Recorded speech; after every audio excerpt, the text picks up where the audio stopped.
ام حسب الذین فی قلوبهم مرض ان لن یخرج اللہ اضغانهم، کیا ان لوگوں نے جن کے دلوں میں بیماری ہے یہ سمجھ رکھا ہے کہ اللہ ان کے کینوں کو ظاہر ہی نہ کرے گا؟ وَلَوْ نَشَاءُ لَأَرَيْنَاكَهُمْ فَلَعَرَفْتَهُمْ بِسِيمَاهُمْ لَا وَلَتَعْرِفَنَّهُمْ فِي لَحْنِ الْقَوْلِ وَاللَّهُ يَعْلَمُ أَعْمَالَكُمْ۔ اور اگر ہم چاہتے تو ان سب کو آپ کو بتا دیتے، دکھا دیتے، بس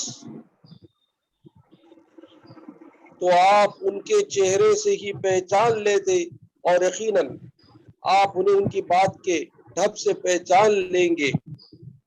تمہارے سب کام اللہ کو معلوم ہے۔ وَلَنَبْلُوَنَّكُمْ حَتَّى نَعْلَمَ الْمُجَاهِدِينَ مِنْكُمْ وَالصَّابِرِينَ وَنَبْلُوَ أَخْبَارَكُمْ، یقیناً ہم تمہارا امتحان کریں گے تاکہ تم سے جہاد کرنے والوں اور صبر کرنے والوں کو ظاہر کر دے، اور ہم تمہاری حالتوں کو بھی جانچ کر لیں۔ ان الذين كفروا وصدوا عن سبيل الله وشاقوا الرسول من بعد ما تبين لهم الهدى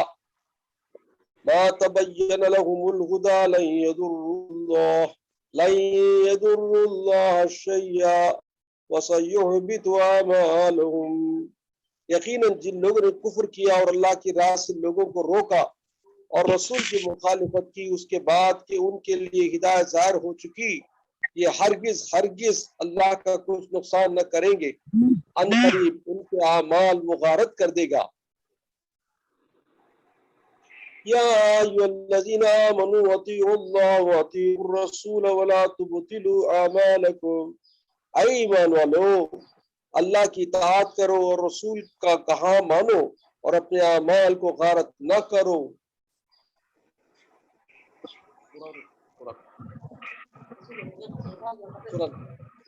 یا ایھا الذین آمنوا اطیعوا اللہ واطیعوا الرسول ولا تبطلوا اعمالکم،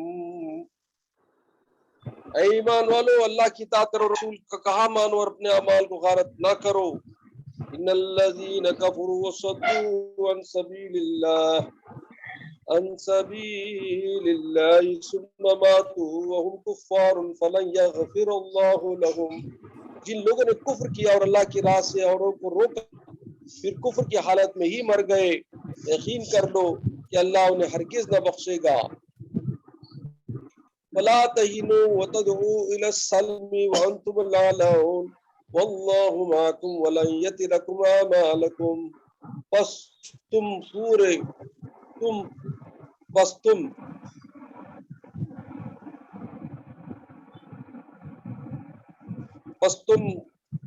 غمگین نہ ہونا اور خوب ڈٹ کر صلح کی درخواست پر نہ اتر آؤ جبکہ تم ہی بلند اور غالب رہو گی، اور اللہ تمہارے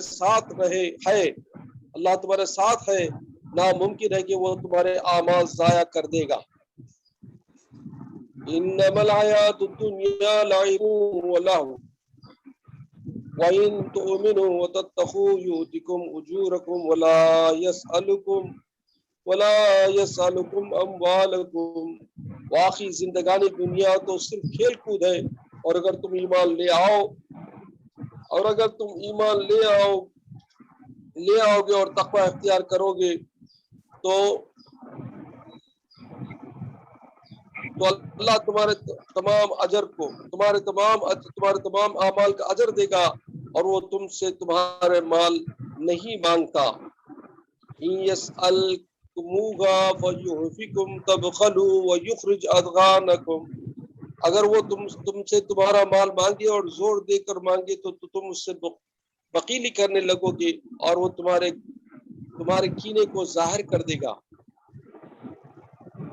ہاں انتم ہؤلاء تدعون لتنفقوا في سبيل الله فمنكم من يبخل خبردار تم وہ لوگ ہو کہ اللہ کی راہ میں خرچ کرنے کے لیے بلائے جاتے ہو تو تم میں سے بعض بخلی کرنے لگتے ہیں۔ ومن يبخل فإنما يبخل على نفسه والله الغني وأنتم الفقراء وإن تتولوا سيستبدل قوما غيركم ثم لا يكونوا أمثالكم۔ خبردار تم وہ لوگ ہو کہ اللہ کی راہ میں خرچ کرنے کے لیے بلائے جاتے ہو تو تم میں سے بعض بخیلی کرنے لگتے ہیں، اور جو بخل کرتا ہے وہ تو دراصل اپنی جان سے بخیلی کرتا ہے۔ اللہ تعالی غنی ہے اور تم فقیر اور محتاج ہو، اور اگر تم روح گردان ہو جاؤ تو وہ تمہارے بدلے تمہارے سوا اور لوگوں کو لائے گا جو پھر تم جیسے نہ ہوں گے۔ صدق اللہ المولانا العلی العظیم وبلغنا رسول الامین الکریم قرآن ولا ذالک من الشاہدین والشاکرین والحمد للہ رب العالمین۔ قال اللہ عز وجل في شان حبیبی تعظیما و تکریما ان اللہ وملائکتہ یصلون علی النبی یا ایھا الذین آمنوا صلوا علیہ وسلموا تسلیما۔ پڑھو اللہم صلی علی سیدنا محمد وعلی آل سیدنا محمد وبارک وسلم تسلیما کثیرا کثیرا۔ الحمدللہ رب العالمین، الصلاۃ والسلام علی سید الانبیاء والمرسلین سیدنا شفیعنا حبیبنا نبینا ومولانا محمد وعلی آلہ وصحبہ اجمعین۔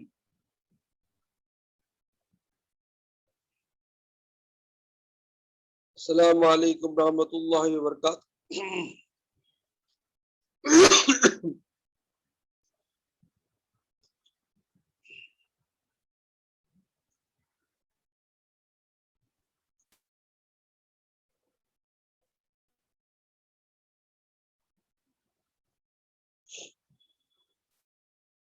قرآن پاک میں سورہ محمد صلی اللہ علیہ وسلم کی آخری آیات کو اللہ نے جو پڑھنے کا شرف فرمایا اور میں نے ترجمہ آپ کے سامنے پیش کیا، یاد رکھیے کہ اس رکوع میں خاص منافقوں کا ذکر ہے۔ منافق کس کو کہتے ہیں میں نے پہلے بھی سمجھا دیا، پھر ایک بار میں بتا دوں کہ حضور پاک صلی اللہ علیہ وسلم کے دور میں بہت سارے یہودی لوگ جو مسلمان ہونے کا دعویٰ کرے اور مسلمان بن کر سامنے رہے اور خاص کر مسلمانوں سے ملتے رہے، مسلمان نام رکھے، نمازیں پڑھی، روزے رکھے، جہاد میں بھی ساتھ دیا، سب کچھ کیا اور حضور کی صحبت میں رہے، سب کچھ، لیکن ان کے دلوں میں اللہ اور اللہ کے رسول سے اور مسلمانوں سے خاص کر قرآن شریف سے بغض اور عداوت تھی۔ اسی وجہ سے وہ چھپے چھپے اندر سے کیا کرتے تھے، مسلمانوں کے خلاف اور حضور پاک صلی اللہ علیہ وسلم کے خلاف اور قرآن کے خلاف باتیں کرتے تھے، اور اس کا حال کافروں سے اور دوسرے یہودیوں سے جو ان کے پرانے دوستاں ہیں ان سے اس کا تذکرہ کر کے مسلمانوں اور حضور پاک صلی اللہ علیہ وسلم کی دشمنی کے پلان بنایا کرتے تھے۔ لیکن یہ لوگ جو تھے ان سے کامن جو صحابہ کرام تھے وہ واقف نہیں تھے، کیونکہ وہ باتیں کرنے اچھے تھے، سامنے مسلمانوں سے زیادہ عبادتیں کرتے تھے اور زیادہ وہ اپنا محبت بتایا کرتے تھے ظاہری طور سے، لیکن اندر سے جو ان کے دل میں کینہ اور دشمنی تھی، وہ سمجھتے تھے کہ وہ دوسرے مسلمان اس کو نہیں جانتے یا حضور پاک صلی اللہ علیہ وسلم اس کو نہیں جانتے، حالانکہ یہ ساری چیزیں حضور پاک صلی اللہ علیہ وسلم سے پوشیدہ نہیں تھی، کیونکہ سرکار دو عالم صلی اللہ علیہ وسلم کو اللہ نے وہ علم عطا فرمایا، وہ بصیرت عطا فرمائی کہ آپ کو قیامت تک کے آنے والے واقعات کی خبر تھی، اور جو کوئی بھی آپ کے سامنے آتا آپ جانتے تھے کہ نئے مسلمان کافر ہے، اس کا خاتمہ کہاں ہوگا اور اس کا یا دوزخ میں جو مقام ہوگا، یہ ساری باتوں کو حضور پاک صلی اللہ علیہ وسلم جانتے تھے۔ لیکن چونکہ یہ منافق مسلمانوں کے ساتھ اپنے مسلمانی بتاتے تھے اور ساتھ ساتھ رہتے تھے، تو آپ ان کے دلوں کو دکھانا نہیں چاہتے تھے۔ یہ ہمارے حضور پاک صلی اللہ علیہ وسلم کو بردباری تھی یا آپ کا حلیم ہونے کا یہ ثبوت ہے کہ آپ لوگوں کے دلوں کو توڑنا نہیں چاہتے، ان کو موقع دیتے تھے کہ شاید یہ سنبھل جائیں، شاید یہ اپنے آپ کو سدھار لیں، اور واقعی یہ ایمان والوں میں صحیح طور سے داخل ہو جائے، آپ ان کو چانس دیا کرتے تھے۔ لیکن دل کی جو کجی ہے، دل میں جو مرض ہے، جو کینہ ہے، یہ ایسے طریقے سے نہیں جاتا۔ تو اللہ نے ان لوگوں کے بارے میں اس رکوع میں کافی ذکر فرمایا، اور اللہ نے فرمایا کہ یہ لوگ کیا سمجھتے ہیں کہ اللہ ان کی باتوں کو نہیں جانتا ہے؟ اللہ اکبر! اللہ تعالیٰ ان کی باتوں کے دلوں میں جو بھی گزرتا ہے یا پیچھے جا کے جو بھی بولتے ہیں، اللہ تعالیٰ تو بصیر ہے۔ اللہ تعالیٰ کا علم کیسا ہے؟ واللہ یعلم ما فی الصدور، تمہارے دلوں میں جو بھی خیالات بھی گزرتے ہیں تو اللہ کو اس کی خبر ہے۔ تمہارے اعمال ظاہر تو اور ہے، وہ تو کھلے ہیں، اعمال باطن جو تم چھپے کرتے ہو، جہاں کسی کوئی بھی نہ ہو وہاں بھی جو کرتے ہو، یہ ساری چیزوں کو بھی اللہ دیکھتا ہے۔ جو باتیں تم کرتے ہو اوپر سے، جو باتیں اندر دل سے سوچتے ہو یا دل میں اس کا خیال کرتے ہو، یہ ساری باتیں اللہ سے کبھی پوشیدہ نہیں۔ تو اللہ نے فرمایا یہ لوگ کیا سمجھتے ہیں، آپ کی محفل میں آ کر آپ کو دھوکہ دینا چاہتے ہیں، آپ کے دوستوں، آپ کے جو صحابہ کرام ان کو دھوکہ دینا چاہتے ہیں سامنے سے مسلمان بتانے کے لیے؟ نہیں۔ تو اللہ فرماتا ہے آگے چل کر کہ یار میرے نبی، میرے پیارے نبی، میں آپ کو ان کی نشانیاں صاف صاف بتا دیتا ہوں، وہ آپ میں رہیں گے، لیکن ان کی باتوں سے پتا چل جائے گا کہ ان کی چاپلوسی اور ان کے جو سامنے، جو آپ کے سامنے بڑا پنا بتانا، یہ سب باتیں ہیں جو منافقوں کی نشانیوں میں سے ہیں۔ اس واسطے فرماتے ہیں بزرگان دین کہ سامنے سے کوئی تعریف کرتا ہے تو تم اس سے ہوشیار رہو۔ کوئی آپ کے سامنے آ کے آپ کی بے انتہا تعریف کرے گا، ارے بہت اچھے، تمہیں یہ وہ بولے گا، ایسے لوگوں سے ہوشیار رہنا ہے، کیونکہ یہ لوگ سامنے سے ظاہری طور سے تمہاری تعریف کرتے ہیں، پیچھے جا کے تمہاری برائی بولیں گے، تمہاری غیبت کریں گے اور تمہاری دشمنی کریں گے۔ تو ایسے لوگ دنیا میں کثرت سے ہیں۔ اس میں بہت سارے مسلمان، میں کیا سمجھتا ہوں کہ بہت سارے مسلمانوں میں بڑے بڑے اس میں پرہیزگار بھی شامل ہیں، حافظ قرآن بھی شامل ہیں، عالم کرام بھی شامل ہیں، سامنے جو تعریف کرتے ہیں پیچھے جا کے ان کی برائی جو بولتے ہیں۔ اللہ اکبر! ایسے لوگوں سے مجھے نپٹنا پڑا۔ تو اسی طرح رشتہ داروں میں بھی ہے، دوستوں میں بھی رہتے ہیں۔ تو ایسے لوگ جو سامنے سے تمہاری تعریف کرتے ہیں، ان سے ہوشیار رہنے کے لیے بزرگان دین نے حکمت سے سمجھایا کہ ایسے لوگوں سے تم ہوشیار رہو، اور جو لوگ تمہاری غلطی تمہارے سامنے بولتے ہیں ان کو تم پسند کرو، کیونکہ وہ تم کو کریکٹ کرنا چاہتے ہیں، تاکہ تم کو وہ تنبیہ کرنا چاہتے ہیں تم غلط راستے غلط کام کر رہے ہو۔ ایسے لوگ بیٹر ہیں۔ اسی طرح کوئی آپ کا دشمن ہے، سامنے سے ہی دشمنی کرتا ہے، وہ بہتر ہے، وہ تمہارے لیے بہتر ہے، کیونکہ تم جانتے ہو کہ یہ فلاں دشمن ہے ہمارا، اس سے تم ہوشیاری کر سکتے ہو، تم بچ سکتے ہو، کوئی راستہ بنا سکتے ہو۔ لیکن جو دشمنی کرنے کے لیے پیچھے سے کرے، پیچھے سے پیٹ سے مارے یا پیٹ میں چھرا بھوکے، اس کو کون جانے گا؟ پیچھے تمہارے کے برائی کرے، تم کو کیسے معلوم ہوگا؟ تو ایسے لوگ ڈینجرس ہیں، اور خاص کر ان منافقوں کی وجہ سے اسلام کو بہت نقصان پہنچا۔ حضور کے زمانے میں بھی نقصان پہنچا، حضور کے بعد بھی زمانے میں نقصان پہنچا، صحابہ کرام میں لڑائیاں جو ہوئے اور جو جنگ و جدال ہوئے اور جو شہادت حسین کا معاملہ آیا یا حضرت عثمان غنی کے قتل کا معاملہ آیا، شہادت کا معاملہ آیا، حضرت علی کی شہادت، یہ ساری چیزیں آپ دیکھیں گے حضور پاک صلی اللہ علیہ وسلم کے بعد صحابہ کرام پر جو مصیبتیں، جو پرابلمز آئے یا اسلام میں جو کچھ بھی پرابلمز آئے، وہ صرف اور صرف ان منافقوں کی وجہ سے، صرف منافقوں۔ ان کا کام ہے سامنے سے اچھے بننا، پیچھے سے جا کے مال کی حوث اور دنیا کی خواہشات میں وہ اسلام کے خلاف کام کرتے تھے۔ تو ایسے لوگوں سے اسلام کو، دین اسلام کو بہت نقصان پہنچا، آج بھی پہنچ رہا ہے۔ ایسے لوگ کثرت سے دنیا میں موجود ہیں۔ اس میں کسی کا نام لینا نہیں چاہتا کہ مسلمان کنٹریز ہیں، آپ خود جانتے ہیں کہ مسلمان کنٹریز کا حال کیا ہے، سمجھے؟ تو اس وجہ سے حضور پاک صلی اللہ علیہ وسلم کو اللہ نے ان آیات میں بتا دیا کہ ان کے چہروں سے اور ان کی باتوں سے آپ پہچان جائیں گے کہ واقعی یہ منافق ہیں۔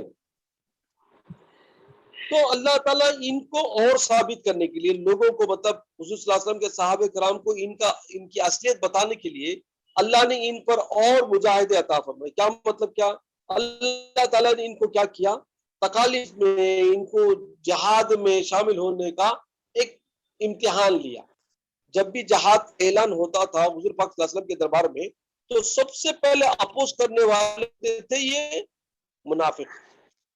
وہ نہیں چاہتے جنگ میں جا کے مارے جائے، جنگ میں جا کے وہ اپنے آپ کو نقصان پہنچا نہیں چاہتے تھے، اور پیچھے جا کے بولتے تھے کہیں کو جنگ لڑنا، ہمیں معاہدہ کر لے جا، یہ کر لے جا، یہ بولتے تھے۔ تو اللہ تعالیٰ مسلمان صحابہ کرام جانسار صحابہ تھے، جیسے ابو بکر صدیق، حضرت عمر فاروق، حضرت علی اور عثمان غنی اور طلحہ، حضرت طلحہ، یہ سب فوراً مان لیتے تھے۔ جب بھی جہاد کا حکم ہوا فوراً آگے بڑھتے تھے، آمنا صدقنا بول کے تیاری کرتے تھے۔ اور جو لوگ اس کو اپوز کرتے یا اس کو ڈیلی نہیں، میرے گھر میں یہ پرابلم ہے، مجھے نہیں ہو سکتا، جو ہیلے بہانے کرتے تھے، تو حضور صلی اللہ علیہ وسلم کو اور صحابہ کرام کو بتا دیا گیا کہ واقعی یہ لوگ ہی منافق ہیں۔ کیونکہ جو صحیح ایمان والے ہیں، جو صحیح اللہ اور اللہ کے رسول کو چاہنے والے، محبت والے ہیں، وہ اللہ اور اللہ کے رسول کی اطاعت میں اپنی جان دینا بھی پسند کرتے ہیں، اس طرح کے ہیلے بہانے نہیں کرتے۔ تو اللہ فرماتا ہے کہ ہم ان کے اعمال کو، ان کے جو دلوں میں کینہ ہے، اس کو بتانا چاہنے کے لیے ہم نے ان پر آزمائشیں کی اور ان کو طرح طرح کے امتحانات لیے، جیسے جہاد ہے یا خیرات کا معاملہ آیا، زکوٰۃ کا معاملہ آیا، سب پیچھے ہٹنے لگے۔ یہ پیچھے ہٹنے والے واقعی وہ منافق تھے۔ تو اللہ تعالیٰ فرماتا ہے کہ یہ لوگ سمجھتے کیا ہے کہ اللہ کو دھوکہ دیں گے، اللہ کے رسول کو دھوکہ دیں گے اور اللہ کے رسول کے چاہنے والوں کو دھوکہ دیں گے؟ نہیں، ہم ان کے اعمال کو ظاہر کر کے بتا دیں گے۔ تو صحابہ کرام کو تب پتا چلا کہ واقعی جو ہمارے ساتھ مسلمان بن کے محبت اور حضور سے چاہنے کی جو سامنے جو باتیں کرتے تھے، واقعی جب امتحان کا وقت آیا، جہاد کا وقت آیا، خیرات کا وقت آیا، زکوٰۃ دینے کا وقت آیا، تو پیچھے ہٹنے لگے۔ تو صحابہ کرام بھی ہوشیار ہو گئے، واقعی یہ لوگ واقعی صحیح مومن نہیں ہے، ان کو پتا چل گیا۔ تو اس طرح سے ایک بار کیا ہوا کہ سرکار صلی اللہ علیہ وسلم کے دربار میں حضرت علی اور حضرت عمر فاروق اور دوسرے جو صحابہ کرام کی بار تھے، ان لوگوں کے دلوں میں ایک بات آتی تھی کہ یا رسول اللہ، یہ لوگ ہمارے ساتھ منافقت کر رہے ہیں، صاف ظاہر ہوتا ہے ہم کو بھی ان کے اعمال سے، لیکن آپ ان کے بارے میں کچھ نہیں بولتے، آپ ان کے بارے میں کچھ اعلان بھی نہیں کرتے۔ تو آپ صحابہ کرام دل میں کھٹتے تھے کہ کیسے لوگ ہیں، ہمارے ساتھ رہتے ہیں، ہمارے ساتھ نمازیں پڑھتے ہیں، حضور کی محبت میں آگے آگے بڑھتے ہیں، لیکن اندر سے ان کے جو اعمال ہیں ہم کو اللہ نے بتا دیا، پھر بھی ہمارے حضور کیسا ان کے ساتھ چلتے ہیں۔ تو یہاں سے پتا چلا کہ سرکار دو عالم صلی اللہ علیہ وسلم کی عادت مبارکہ تھی کہ وہ دشمنوں سے بھی جانتے تھے کہ یہ دشمن ہے اندر سے، لیکن پھر بھی ان سے نرمی کے ساتھ، محبت کے ساتھ اس واسطے چلتے تھے کہ ان کے دل کو نہ دکھائیں اور ان کو موقع دے اپنے آپ کو صحیح کرنے کا، کریکٹ کرنے کا۔ لیکن ایسے نالائق لوگ تھے، وہ ایسے بدکار لوگ تھے کہ انہوں نے اللہ اور اللہ کے رسول کی یہ جو حلمت تھی یا ان کی جو بردباری تھی، اس کا فائدہ نہ اٹھا کر انہوں نے سمجھا کہ اللہ اور اللہ کے رسول ان کے دل کی باتوں کو کیا جانیں گے، یہ لوگ پیچھے کیا بولتے کیا جانیں گے۔ تو اللہ نے پوری چیزوں کو پھاڑ کر کے بتا دیا۔ تو اللہ آگے اللہ ارشاد فرماتا ہے لن يضر اللہ شیئا، ارے یہ لوگ اللہ کا کیا نقصان کریں گے اگر جہاد کو نہیں جائیں گے، یا جو اللہ نے حکم دیا خیرات کا اور زکوٰۃ کا تو نہیں دیں گے، تو کیا اللہ کا نقصان ہوگا؟ ہرگز ہرگز نہیں۔ یاد رکھو کہ اللہ جو بھی ہمیں اعمال کرنے کے لیے حکم دیا ہے یہ ہمارے لیے ہی بہتر ہے۔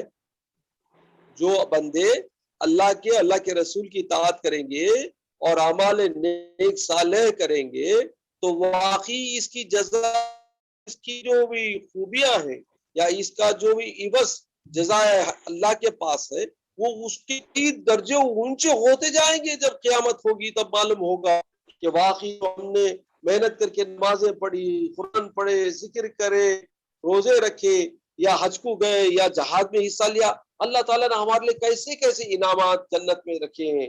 وہاں جا کر پتا چلے گا، آخرت میں پتا چلے گا۔ تو معلوم ہوا کہ جو دنیا میں ہمارے اعمال کا جو حکم دے رہا ہے رب العالمین، ہمارے لیے ہی ہے، ورنہ اللہ کے لیے کیا ضرورت ہے؟ اللہ کو نہ ہمارے نمازوں کی ضرورت ہے، نہ ہمارے زکوٰۃ کی، نہ ہمارے خیرات کی، نہ ہمارے قربانی کی، ارے کوئی چیز کی اللہ کو وہ تو سمد ہے، بے نیاز ہے، کوئی چیز کی ضرورت نہیں۔ اس واسطے اللہ نے فرمایا اے میرے بندو، اے میرے مومنو، تم ڈرو نہ کو، تمہیں فلا تہنوا وتدعوا الی السلم وانتم الاعلون واللہ معکم ولن یتر اعمالکم۔ اللہ نے فرمایا میرے بندو، میرے پیارے نبی کے پیارے پیارے چاہنے والو، تم غمگین نہیں ہونا، تم آزردہ نہیں بننا، تم دل دکھی نہیں ہونا کہ یہ کافر ہے، یہ منافق ہے، یہ یہودی لوگ ہیں، یہ طرح طرح کے منصوبے بنا کر تم کو ختم کرنا چاہتے ہیں، تم کو فنش کرنا چاہتے ہیں، تم کو برباد کرنا چاہتے ہیں، لیکن تم غم مت کرو۔ اللہ فرماتے ہیں واللہ معکم، اللہ تمہارے ساتھ ہے، کیونکہ اللہ نیکوکاروں کے ساتھ ہے، اللہ مومنوں کے ساتھ ہے، اللہ ان کے نبی، اس کے نبی کے ساتھ ہے، اس کے نبی کے فالو کرنے والوں کے ساتھ ہے۔ تو اس طرح سے معلوم ہوا کہ رب العالمین نیکوکاروں کا ساتھ دیتا ہے، مومنوں کا ساتھ دیتا ہے، کافروں کا ساتھ وہ ہرگز نہیں دیتا۔ دیکھنے میں ظاہری طور سے معلوم ہوگا کہ کافر لوگ بڑے بڑے پوزیشن میں ہیں، پرائم منسٹر ہو جاتے ہیں اور طرح طرح کے مسلمانوں کو دشمنی کرتے ہیں، لیکن یہ وقتی ہے، یہ سب ٹیمپرری ہے، کیونکہ اللہ نے فرمایا کہ دنیا انما الحیات الدنیا لعب و لہو۔ اللہ نے فرمایا میرے بندو، تم کیا سمجھتے ہو دنیا کوئی بڑی چیز ہے؟ نہیں، یہ تو کھیل کود کی چیز ہے، یہ تو تماشا گاہ ہے، یہ تماشا جگہ ہے۔ دیکھو کتنے لوگ آئے تمہارے سے پہلے چلے گئے، کتنے بڑے بڑے لوگ آئے، بڑے بڑے کنگز آئے، بڑے بڑے ڈکٹیٹرز آئے، بڑے بڑے خون خرابہ کرنے والے بڑے بڑے حکمران آئے، آج ان کا کوئی پتہ نہیں، آج ان کا کوئی نشان نہیں، کیونکہ اللہ دیکھتا ہے کہ جو خون خرابہ کرنے والا ہے، جو خرابی کرنے والا ہے، جو لوگوں کو ستانے والا ہے، اس کا بھی ٹائم ہے، اس کو بھی اللہ ختم کر دیتا ہے، دنیا سے مٹا کے رکھ دیتا ہے۔ تو اس واسطے اللہ نے آگے فرمایا کہ میرے بندو، تمہیں دنیا کی طرف تم زیادہ توجہ مت کرو، دنیا کو تم بڑا سمجھو نہ کو، یہ تو کھیل کود کی جگہ ہے، یہ تو کافروں کے لیے جنت ہے، مسلمانوں کے لیے تو یہ تمہارے لیے ایک آزمائش کی جگہ، امتحان کی جگہ ہے۔ الدنیا، حضور نے فرمایا الدنیا جنت الکافر والسجن مومن، او کما قال صلی اللہ علیہ وسلم، کہ کافروں کے لیے جنت ہے دنیا اور مومنوں کے لیے قید خانہ ہے، کیونکہ قید خانے میں کیا ہے، چھوڑی جگہ میں بندے کو گزارنا پڑتا ہے وقت، اسی طرح ہم کو بھی پورے کنٹرول میں رکھا ہوا ہے اللہ، اعمال کے کنٹرول میں ہے، نمازوں کے کنٹرول میں ہے، حکم شریعت ہے، اور ہمارے لیے تمام چیزوں کی جو پابندیاں ہیں، جیسے ہم قید میں ہیں، اللہ کی قید میں ہیں، اللہ اور اللہ کے رسول کی اطاعت میں ہیں، اور یہی ہمارے لیے بہتر ہے، کیونکہ آج تم قید میں رہو گے شریعت کے، اور آگے وہاں قیامت میں جا کر دیکھو گے کہ تمہارے لیے چھوٹ ہی چھوٹ ہے، تمہارے لیے جنت کے باغات ہیں، تمہارے لیے جنت کے محلات ہیں، تمہارے لیے جنت میں طرح طرح کے نوکر و چاکر ہوں گے، اور طرح طرح کے کھانے اور طرح طرح کے پھل اور طرح طرح کی فضائیں تمہارے لیے خوشی کے بچھانے ہوں گے، تمہارے لیے غلام اور تمہارے لیے سب کچھ پرووائڈ کیا جائے گا۔ تو ایسی زندگی جو ہمیں قیامت میں ملنے والی ہے، آخرت میں ملنے والی ہے، وہ پائیدار ہے، وہ لانگ لاسٹنگ ہے۔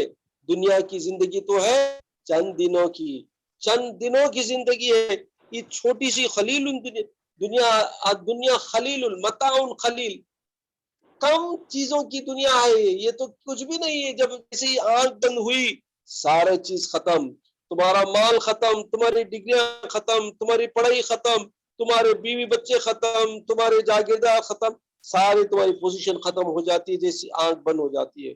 تو ایسی دنیا کے واسطے کہیں کو مر مٹنا با۔ بزرگان دین فرماتے ہیں کہ دنیا کی طرف جو بھی گیا برباد ہوا۔ اس کا مطلب یہ نہیں کہ تم دنیا چھوڑ کے بیٹھ جاؤ، اللہ اللہ پڑھ کے، اللہ یہ بھی نہیں چاہتا، اللہ کے رسول یہ بھی نہیں چاہتے۔ اللہ اور اللہ کے رسول چاہتے ہیں کہ تم دنیا میں رہو، دنیا میں کماؤ، شریعت کے طور سے کماؤ، حلال روزی کماؤ۔ تمہیں پالنا ہے بیوی بچوں کو، تمہارے پر فرض ہے، تمہیں ماں باپ کو پالنا تم پر فرض ہے، تمہارے رشتے داروں کو اچھی طریقے سے دیکھنا تمہارے پر فرض ہے۔ زکوٰۃ، مال کماؤ گے تو زکوٰۃ دو گے، مال کماؤ گے تو تم حج کرو گے، سمجھے؟